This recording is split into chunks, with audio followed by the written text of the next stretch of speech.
between its mob bosses, jailbreaks, teen biker gangs, and 700 different masked serial killers, Riverdale somehow also managed to introduce an actual cult into the show.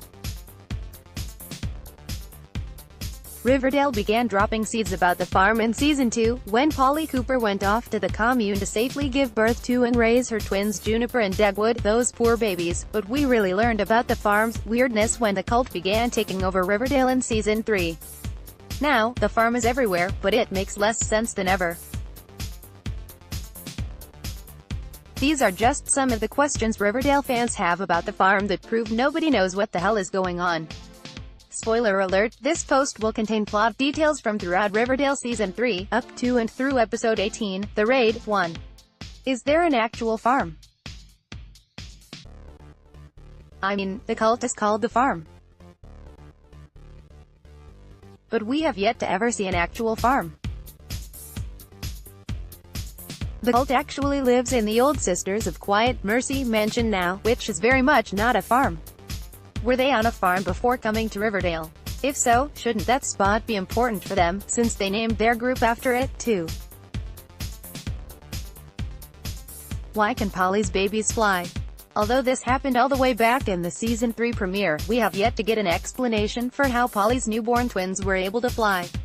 Betty catches her mom and Polly lifting the babies over a fire in the backyard, and they start floating in the air when Alice and Polly let go. Are we ever going to address this or what? CW3. Does the farm magically cause seizures?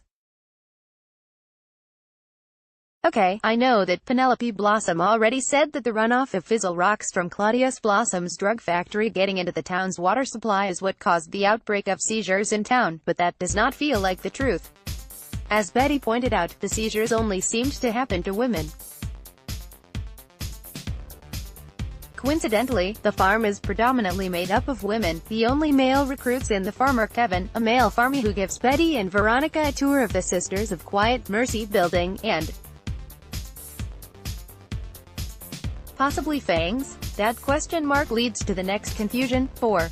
Is Fangs in the farm or not? In the musical episode, Kevin and Fangs bonded over being haunted by Midge's death, and it seemed to lead to Kevin inviting Fangs into the farm. Next thing we know, Fangs is dressed in white and performing some sort of induction, marriage, ceremony with Kevin as Evelyn watches on.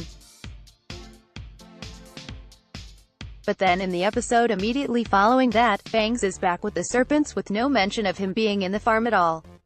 Is he in or not? 5. Does Edgar ever never have supernatural powers?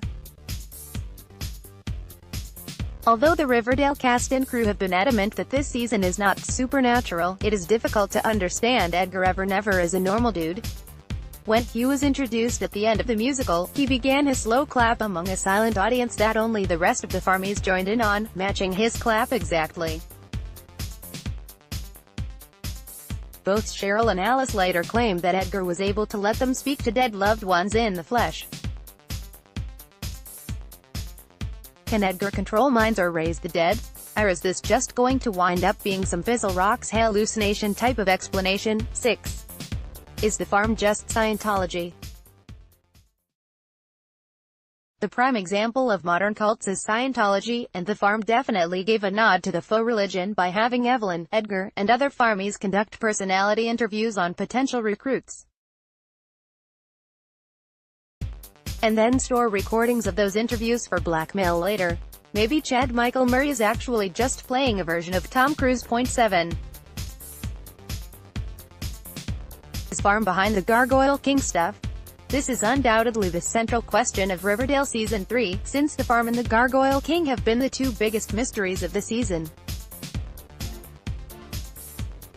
At this point, most fans suspect the two have to be related, especially since the Gargoyle King employs so much cult iconography and practices. Thankfully, this is a question that Riverdale actually will most likely give us an answer to at the end of the season.